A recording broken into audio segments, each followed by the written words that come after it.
धामी सरकार मृतकों के परिजनों को देगी 2-2 लाख, घायलों को 50,000 की सहायता राशि। देहरादून में वन विभाग के द्वारा हरेला कार्यक्रम का आयोजन, सीएम पुष्कर सिंह धामी कार्यक्रम में शामिल, प्रदेशवासियों को लोक पर्व हरेला। साधु संतों के वेश में घूम रहे पाखंडियों पर नकेल कसने के लिए प्रदेश में ऑपरेशन निकालने में आईजी लॉ एंड ऑर्डर ने कहा कि देवभूमि में नकली साधुओं की हो रही है जांच। उत्तराखंड के सरकारी स्कूलों में प्रार्थना सभा में श्रीमद् भागवत गीता के श्लोकों की सुनाई देगी गूंज, भारतीय मूल्यों की ओर एक सकारात्मक पहल। उत्तराखंड में कुदरत का कहर, भारी बारिश के चलते उफान पर नदियां, एनडीआरएफ ने 3 लोगों की बचाई जान।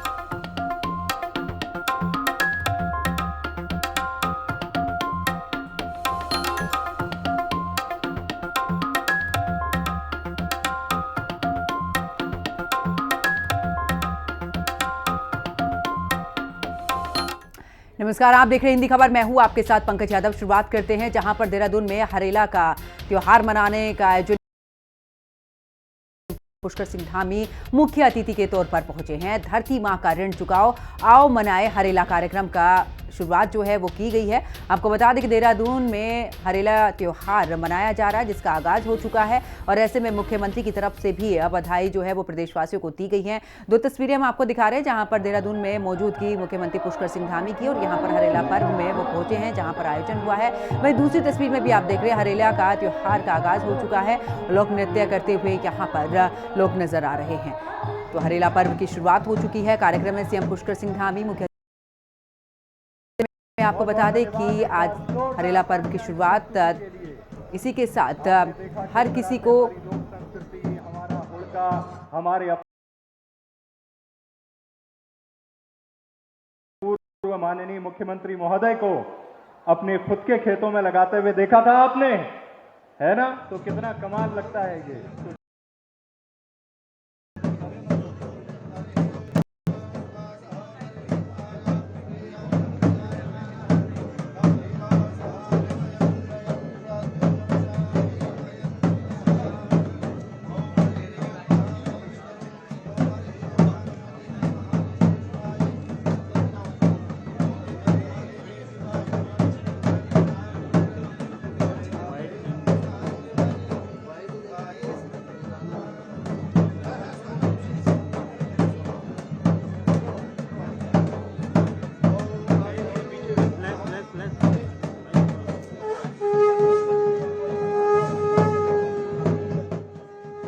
आयोजित इस कार्यक्रम के शुभ अवसर पर आज के कार्यक्रम के मुख्य अतिथि, जिन्होंने अपने 4 साल के कार्यकाल में कई ऐतिहासिक फैसले लिए, ऐसे हमारे युवा मुख्यमंत्री पुष्कर सिंह धामी जी आज के कार्यक्रम के जनक और वन विभाग के हमारे कृषि मित्र आदरणीय भाई सुबोध उनियाल जी, हमारे पूर्व मंत्री व विधायक आदरणीय खजान दास जी, हमारे मेयर सौरभ थपलियाल जी, मुख्य सचिव आदरणीय आनंद वर्धन जी, सचिव वन सुधांशु जी, प्रमुख वन संरक्षक समीर सिन्हा जी, प्रमुख वन संरक्षक वन पंचायत बीपी गुप्ता जी, मुख्य वन जीव प्रतिपालक रंजन मिश्रा जी, हमारे डीजीपी दीपम सेठ जी, हमारे यहाँ के वरिष्ठ नेता और कैंट बोर्ड के पूर्व उपाध्यक्ष विष्णु गुप्ता जी, बबीता सहोत्रा जी, हमारी उपाध्यक्षा संध्या थापा जी, ज्योति जी, इस मंडल के अध्यक्ष राजीव गुरंग जी, यहाँ पर सम्मानित भाई और बहनों, सबसे पहले तो इस अवसर पर मैं आप सबका, क्योंकि ये कार्यक्रम मेरे विधानसभा क्षेत्र में हो रहा है, हार्दिक अभिनंदन करता हूँ, स्वागत करता हूँ। हरेला एक हमारा पारंपरिक त्योहार है जो हर वर्ष सावन के माह में मनाया जाता है और बड़ा एक शुभ दिन भी है, क्योंकि आज हमारा उत्तराखंड का जो सावन है आज से शुरू हुआ है, इसलिए भी मैं आपको शुभकामनाएं देता हूं, बधाई देता हूं। और अब चलिए आगे बात करते हैं, जहां पर हरेला पर्व के मौके पर सीएम पुष्कर सिंह धामी ने पौधारोपण किया है। सीएम धामी ने लगाया है पौधा। हरिद्वार की अगर बात करें, तमाम जगहों पर हरेला पर्व मनाया जा रहा है। वहीं अगर देहरादून की बात करें तो देहरादून में हरेला कार्यक्रम का आयोजन, जहां पर वन विभाग द्वारा कार्यक्रम का आयोजन किया गया है। सीएम पुष्कर सिंह धामी कार्यक्रम में शामिल हुए हैं। प्रदेशवासियों को लोक पर्व हरेला की बधाई भी उनकी तरफ से दी गई है। गोरखा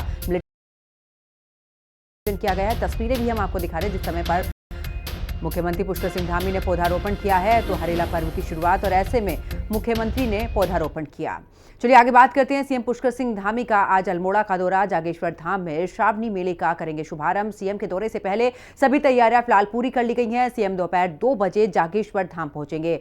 आरतोला पार्किंग के पास पौधारोपण करेंगे। पूजा अर्चना के बाद शाम 4:05 पर उनकी वापसी, जहां पर वरुणाबाद हेलीपैड से देहरादून के लिए रवाना होंगे।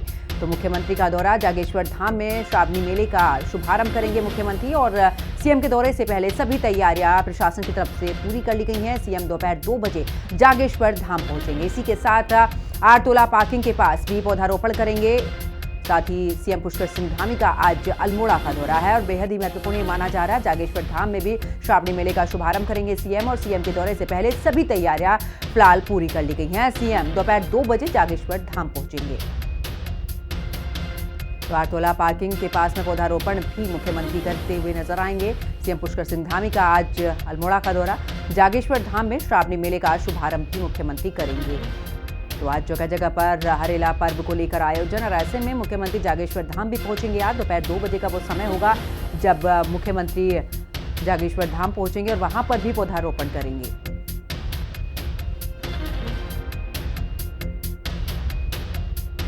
तो सीएम के दौरे से पहले फिलहाल प्रशासन ने तमाम तैयारियां पूरी कर ली हैं। दोपहर 2 बजे जागेश्वर धाम पहुंचेंगे मुख्यमंत्री।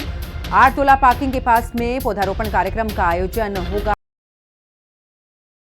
करेंगे। और मुख्यमंत्री का आज अल्मोड़ा का दौरा है, जागेश्वर धाम जाएंगे। श्रावणी मेले का शुभारंभ भी मुख्यमंत्री के हाथों होगा। सीएम के दौरे से पहले तमाम तैयारियां प्रशासन की तरफ से पूरी कर ली गई हैं। चलिए आगे बात पिथौरागढ़ की करते हैं, जहां पर मुवानी में दर्दनाक सड़क हादसा हुआ है। सवारियों से भरी मैक्स जीप नदी में गिर गई है। 8 लोगों की मौके पर ही मौत हो चुकी है, जबकि 3 घायल बताए जा रहे हैं। पुलिस आपदा प्रबंधन टीम में रेस्क्यू में जुटी है। घायलों को खाई से निकालकर अस्पताल भेजा गया है। मुवानी से बोक्टा गांव जा रही थी मैक्स जीप, जहां पर ये दर्दनाक हादसे का सीएम धामी ने भी संज्ञान लिया है। हादसे पर सीएम धामी ने दुख प्रकट किया है। प्रशासन को घायलों के उचित उपचार के लिए भी मुख्यमंत्री की तरफ से निर्देश दिए गए हैं। तो ऐसे में एक बड़ा हादसा यहां पर हुआ है। हादसे पर सीएम धामी ने दुख प्रकट किया है। साथ ही बता दें कि प्रशासन को घायलों के इलाज के लिए भी निर्देश मुख्यमंत्री की तरफ से दिए गए हैं। तो ऐसे में एक्सपर्ट ट्वीट भी मुख्यमंत्री ने किया है। और देखिए यहाँ पर एक बड़ा हादसा हुआ है। मैक्स जीप जो है वो गहरी खाई में गिरी है, और ऐसे में आपको बता दें कि 8 लोगों की मौत हो चुकी है, जबकि 3 घायल बताए जा रहे हैं। तो नमस्कार सर।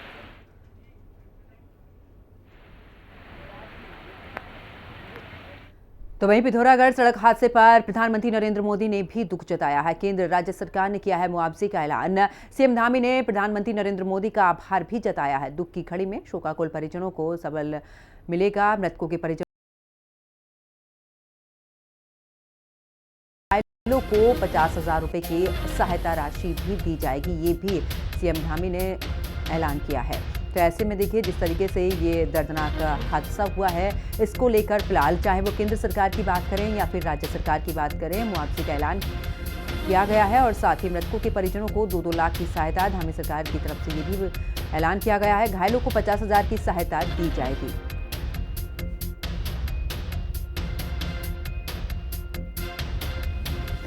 तो देखिए एक बड़ा हादसा यहाँ पर हुआ है। सीएम धामी ने प्रधानमंत्री नरेंद्र मोदी का आभार भी जताया, क्योंकि जिस तरीके से सहायता राशि का ऐलान किया है, मृतकों के परिजनों को 2-2 लाख की सहायता राशि दी जाएगी और घायलों को भी 50,000 की सहायता राशि यहाँ पर दी जाएगी। और आपको बता दें कि एक बड़ा हादसा यहाँ पर हुआ है। मैक्स जीप यहाँ पर गिरी है। 8 लोगों की इस हादसे में मौत हो चुकी है, जबकि 3 लोग गंभीर रूप से घायल बताए जा रहे हैं, जिन्हें अस्पताल में भर्ती कराया गया है। प्रशासन के तमाम अधिकारी सूचना मिलते ही मौके पर पहुंचे। अब आगे बात करते हैं देवभूमि उत्तराखंड के सभी स्कूलों में अब गीता और रामायण का पाठ अनिवार्य कर दिया गया है। माध्यमिक शिक्षा निदेशक ने सभी जिलों के मुख्य शिक्षक अधिकारियों को भी श्रीमद् भागवत गीता के श्लोकों का अभ्यास कराने के निर्देश दे दिए हैं। दरअसल ऑपरेशन कालनेमी और यूसीसी और साथ ही अवैध मजार अभियान धामी सरकार के ऐतिहासिक फैसले रहे हैं। ऐसे में सवाल यह है कि उत्तराखंड के स्कूलों में गीता और रामायण का पाठ क्यों जरूरी है। स्कूल शिक्षा का मंदिर है, धर्म का इसमें झंडा क्यों? और ऐसे में तो ये भी सवाल निकलकर सामने आ रहा है कि सीएम धामी ऐसा करके शिक्षा का भगवाकरण करना चाहती है क्या बीजेपी है? क्या सीएम धामी हिंदुत्व के सबसे बड़े पोस्टर बॉय बनने की कोशिश कर रहे हैं? रिपोर्ट देखिए।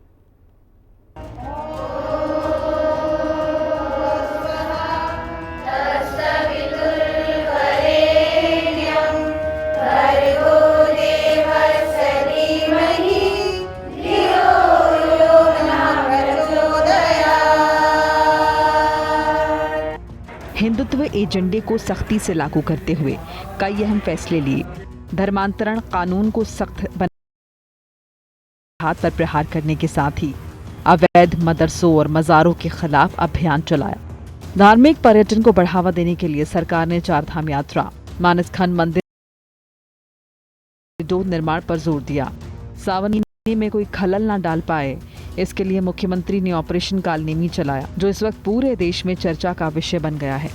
धामी सरकार उत्तराखंड और भारतीय संस्कृति को बढ़ावा देने पर लगातार जोर दे रही है। इसी के तहत अब उत्तराखंड के मुख्यमंत्री पुष्कर सिंह धामी ने ऐसा कदम उठाया है जो अब तक किसी भी प्रदेश के मुखिया ने नहीं उठाया। धामी सरकार के नए फैसले की वजह से उत्तराखंड के स्कूल्स में अब हर रोज गूंजेंगे श्रीमद् भगवत गीता के श्लोक।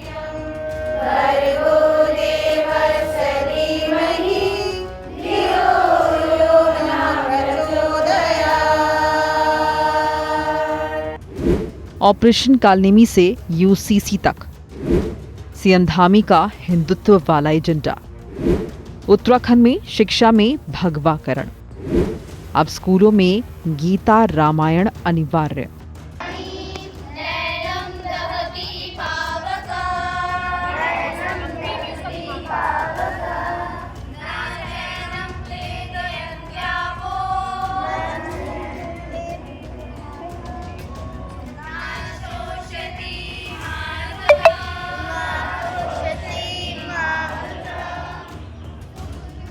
उत्तराखंड सरकार अब बच्चों को नैतिक शिक्षा से रूबरू कराने पर विशेष जोर दे रही है। इसी कड़ी में उत्तराखंड में शिक्षा विभाग ने सभी सरकारी स्कूलों में श्रीमद् भगवत गीता के श्लोक का वाचन करने की प्रक्रिया शुरू कर दी है। इसके साथ ही साल 2026 में शुरू होने वाले नए शैक्षिक सत्र से बच्चों को श्रीमद् भगवत गीता और रामायण पढ़ाया जाएगा। इसके लिए अब उत्तराखंड शिक्षा विभाग ने बच्चों के पाठ्यक्रम में भारतीय ज्ञान परंपरा के साथ ही श्रीमद् भगवत गीता और रामायण को शामिल करने की प्रक्रिया शुरू कर दी है। सीएम सर ने एक निर्देश दिए कि आप जो है बच्चों में भारतीय ज्ञान परंपरा को लेकर बातचीत करिए और गीता बच्चों को जो है कंठस्थ कराइए, उसकी मीनिंग समझाइए और ये बताइए कि वो किस तरह से कार्य संस्कृति को विकसित करता है, किस तरह से हमको सहजता करने के लिए कहता है, किस तरह से चेतना जाहिर करता है। ये बात उसमें हुई थी। तो उसी को दृष्टिगत रखते हुए ये निर्णय सरकार का था कि प्रत्येक विद्यालय में, इस प्रदेश में जितने भी विद्यालय हैं, चाहे सरकारी हों चाहे अशासकीय विद्यालय हों, सब में जो है गीता का पाठ कराया जाए और श्रीमद् भगवत गीता के जितने भी अंश हैं, जितने भी श्लोक हैं, पाठ ही मत कराओ बल्कि बच्चों को भावार्थ ही बताए कि क्या मतलब उसका होता है। तो उसको परिप्रेक्ष्य में ध्यान रखते हुए ये कार्यक्रम आज से स्टार्ट किया गया। मुनियों की धरती है, यहाँ पर ऋषि मुनि तप करते हैं। ऐसे में पाठ्यक्रम में छात्र छात्राओं को बेहतर शिक्षा सुविधाएं उपलब्ध कराए जाने के साथ ही भारतीय ज्ञान परंपरा की जानकारी देना भी जरूरी है, ताकि बच्चों में नैतिकता, जीवन मूल्य, अनुशासन, तर्कशीलता और वैज्ञानिक दृष्टिकोण का विकास हो पाए। श्रीमद् भगवत गीता को जीवन के हर क्षेत्र में रास्ता दिखाने वाला माना गया है, साथ ही इसका वैज्ञानिक आधार भी है। सीएम धामी के इस कदम की हर तरफ जमकर सराहना हो रही है। क्या अच्छी बात है, किसी भी जिसमें उद्देश्य ठीक हो और भगवद गीता के जो श्लोक हैं वो निश्चित एक राह दिखाते हैं, कोई बुराई नहीं है। सभी धर्मों की जो अच्छी बातें हैं उनको दिखाया जाना चाहिए, सिखाया जाना चाहिए, और जिससे मानवता बढ़े, जिससे आपसी प्रेम बढ़े, उन चीज़ों को निश्चित ही सिखाया जाना चाहिए। पहले भी मॉरल टीचिंग करके एक सब्जेक्ट होता था जिसमें इस तरह की बातें सिखाई जाती थी। तो सभी धर्मों की जो अच्छी बातें हैं उनको सिखाया जाना चाहिए। माननीय हरीश राव जी बहुत ही वरिष्ठ नेता हैं, एकदम उन पर टिप्पणी करना ठीक नहीं होगा, पर इतना कहना चाहूँगा कि अब उम्र का भी तकाजा हो गया है और उम्र का लिहाज उनको रखना चाहिए, और कब क्या बोल दें, कब किससे क्या कहना है। अब थोड़ा सा अब अच्छे डॉक्टर से भी सलाह लेनी चाहिए कि राजनीति में क्या बातें होनी चाहिए, क्या नहीं होनी चाहिए। कालनेमी का जहाँ तक सवाल है, माननीय मुख्यमंत्री जी ने एक ऐतिहासिक कदम उठाया है। जो छद्म किस्म के लोग बड़े साधु संतों का वेश करके और यहाँ आते हैं और लोगों के साथ जिस तरह से ठगने का काम करते हैं, गलत कृत्य करते हैं, ऐसे आदेश पे पकड़ने का। गीता हम सब के लिए, हमारे लिए एक आध्यात्मिक ग्रंथ है, उसका एक अलग धार्मिक महत्व है और हिंदुओं की सबसे बड़ी पवित्र पुस्तक है। भारत में नहीं, विदेशों में भी गीता की मान्यता है। राष्ट्रपिता महात्मा गांधी ने तो गीता का बड़ा बृहद अध्ययन किया था, और जो उत्तराखंड सरकार ने कदम उठाया कि विद्यालयों में गीता का अध्ययन कराया जाएगा, स्वागत योग्य कदम है। निश्चित रूप से प्रत्येक व्यक्ति को गीता का अध्ययन करना चाहिए, उससे आध्यात्मिक शांति भी मिलती है और एक धार्मिक जानकारियाँ भी उसमें बहुत कुछ मिलती हैं, और इस ग्रंथ का निश्चित रूप से प्रचार प्रसार होना चाहिए। मैं माननीय मुख्यमंत्री जी का हार्दिक धन्यवाद करता हूँ कि उन्होंने को हमारे विद्यालयों में पढ़ाने का निर्णय लिया है। उससे निश्चित रूप से हमारे नौनिहालों का आध्यात्मिक और धार्मिक एक विकास होगा और उनके अंदर नए संस्कार उत्पन्न होंगे। पुष्कर सिंह धामी को युवा मुख्यमंत्री जो अपने ऐतिहासिक फैसलों के लिए जाने जाते हैं। मुख्यमंत्री धामी ने अपने कार्यकाल में जबरन धर्मांतरण रोकने के लिए कानून में संशोधन कर उसे और कठोर बनाया। राज्य में अब बहला फुसला कर या जबरन धर्मांतरण कराए जाने पर 10 साल तक की सजा का प्रावधान है। उत्तराखंड धर्म स्वतंत्रता संशोधन अधिनियम 2022 को राज्यपाल की मंजूरी मिलने के बाद लागू किया गया। इसके तहत जबरन धर्मांतरण कराने वाले दोषियों को कठोर सजा का प्रावधान है। धामी सरकार ने धर्मांतरण की घटनाओं पर रोक लगाने के लिए सतर्कता बढ़ाई, दोषियों पर कड़ी कार्रवाई की। कानून को सरकार ने उत्तराखंड को धर्मांतरण मुक्त प्रदेश बनाने की दिशा में एक बड़ा कदम बताया। धामी सरकार ने लैंड जिहाद के खिलाफ भी कड़ा रुख अपनाया है। सरकारी और वन्य भूमि पर बने अवैध धार्मिक स्थलों को ध्वस्त करने का अभियान तेज कर दिया गया। इस अभियान के तहत बड़ी संख्या में अवैध मज़ारों को हटाया गया, जिनमें अधिकांश राजस्व और वन भूमि पर बनी थी। इसके अलावा सीएम धामी के प्रयास से उत्तराखंड देश का पहला ऐसा राज्य बना जहां यूसीसी यानी यूनिफॉर्म सिविल कोड लागू हुआ। धामी मॉडल को आज दूसरे राज्यों में भी फॉलो किया जा रहा है। इतने कम समय में धामी ने सूबे में वो धमाल मचाया जो अब तक किसी भी मुख्यमंत्री ने नहीं किया। धामी सरकार ने पिछले 4 साल में उत्तराखंड को हिंदू आस्था का केंद्र बनाने के लिए कई महत्वपूर्ण कदम उठाए हैं। धामी सरकार ने पिछले 4 साल में उत्तराखंड को हिंदू आस्था का केंद्र बनाने के लिए कई महत्वपूर्ण कदम उठाए हैं, जो आने वाले समय में प्रदेश की धार्मिक और सांस्कृतिक पहचान को और मजबूत करेंगे। यूसीसी, नकल विरोधी कानून, धर्मांतरण कानून जैसे बड़े निर्णयों को लेकर मुख्यमंत्री पुष्कर सिंह धामी की हर ओर प्रशंसा होती हुई नजर आती है। केवल उत्तराखंड में नहीं बल्कि पूरे देश के अंदर आज मुख्यमंत्री की प्रशंसा हो रही है। लेकिन इन निर्णयों के बाद अब मुख्यमंत्री लगातार ये कोशिश कर रहे हैं कि हर वर्ग को सनातन धर्म से जोड़ा जा सके, और इसी ओर एक और कदम बढ़ाया है धामी सरकार ने, क्योंकि एक बार फिर यह आदेश जारी कर दिया गया है कि अब जो सरकारी विद्यालय हैं या शासकीय विद्यालय हैं, वहां पर प्रार्थना के बाद अब भगवद गीता पढ़ाई जाएगी, भगवद गीता के श्लोक पढ़ाए जाएंगे, और केवल पढ़ाने के लिए नहीं बल्कि उनको समझाया जाएगा। और एक बार फिर से प्रशंसा हो रही है कि बच्चों को भी सनातन धर्म से जोड़ने की कोशिश की जा रही है, और बच्चे जितने भी भगवद गीता के श्लोक हैं, जो भी उसका अर्थ है, उसको अपने जीवन में उसका अमल कर सके, इस पर भी लगातार ध्यान दिया जाएगा। जिस को लेकर अब मदरसा बोर्ड के अध्यक्ष मुफ्ती शमून कासमी भी इसकी प्रशंसा कर रहे हैं। इसके साथ साथ विपक्ष भी इस पूरे निर्णय की प्रशंसा करता हुआ नजर आ रहा है। देहरादून से मैं शुभांगी भट्ट, हिंदी खबर। तो चलिए सीधा लिए चलते हैं देहरादून, जहां पर हरेला का त्योहार मनाओ का कार्यक्रम आयोजन हो रहा है और इसमें मुख्यमंत्री पुष्कर सिंह धामी क्या कुछ कह रहे हैं, सुनिए। बल्कि हमारी संस्कृति, हमारी परंपरा, हमारे राज्य से निकलने वाली गंगा और यमुना जैसी पावन नदियां देश के करोड़ों लोगों को जल और जीवन देने का काम करती है।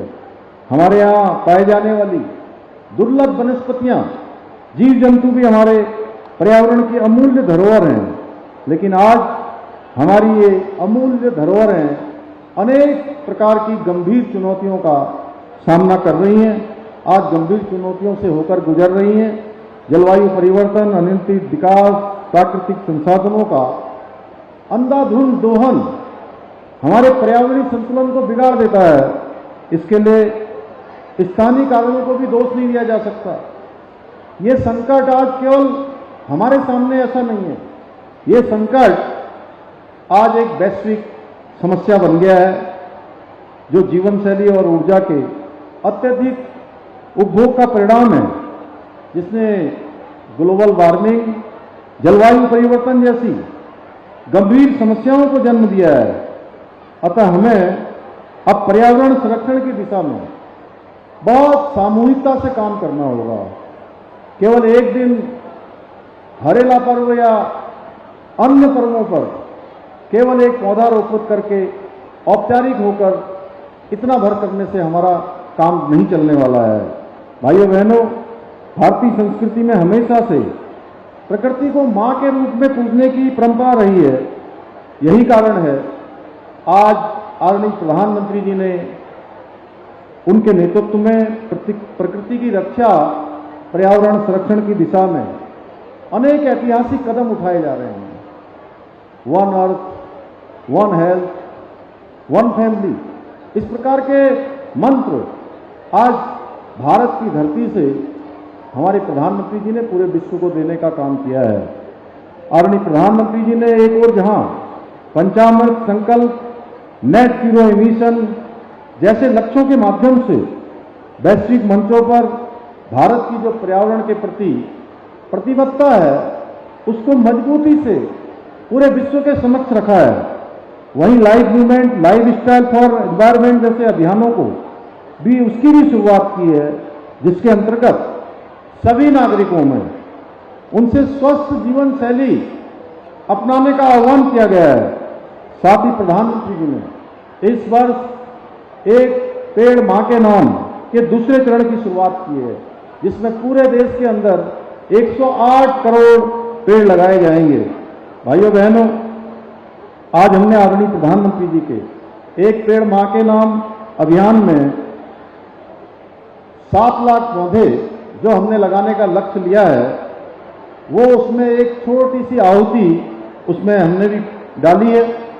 भाइयों बहनों, आदरणीय प्रधानमंत्री जी के नेतृत्व में और उनके मार्गदर्शन में अनेक काम पर्यावरण संरक्षण की दिशा में हम प्रतिबद्ध होकर काम कर रहे हैं। इस क्रम में जहां राज्य में लोक पर्व हरेला को प्रकृति संरक्षण के महापर्व के रूप में बड़े स्तर पर मना रहे हैं, साथ ही हमारी सरकार ने प्रदेश के नौले, धारे और वर्षा से आधारित नदियों जैसे परंपरागत जल स्रोतों के लिए स्प्रिंग एंड रिवर रिजुनेशन अथॉरिटी का गठन किया है, सारा का गठन किया है, जिसके माध्यम से हम विभिन्न विभागों के मध्य समन्वय स्थापित करते हुए राज्य के पारंपरिक जल स्रोतों को पुनर्जीवित करने का काम कर रहे हैं।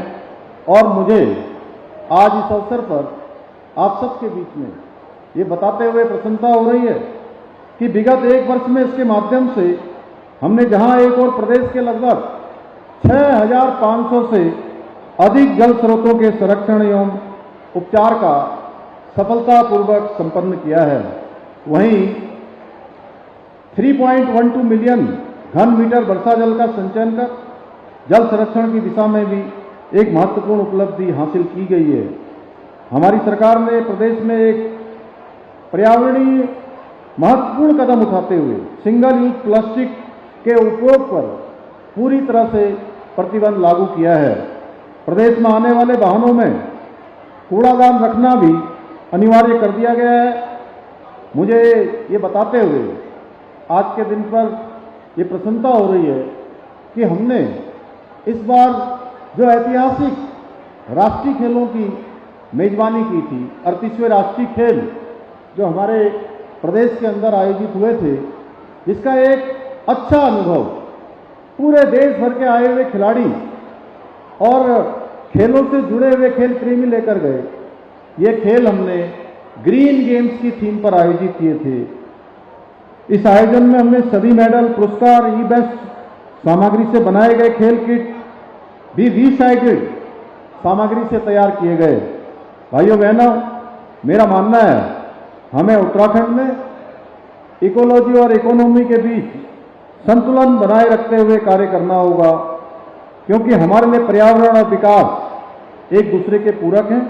इसके बिना दूसरा अधूरा है। इन्हीं प्रयासों का आज परिणाम है कि नीति आयोग भारत सरकार की इंडेक्स में सतत विकास के लक्ष्यों को प्राप्त करने में देवभूमि उत्तराखंड को पहला स्थान प्राप्त हुआ है।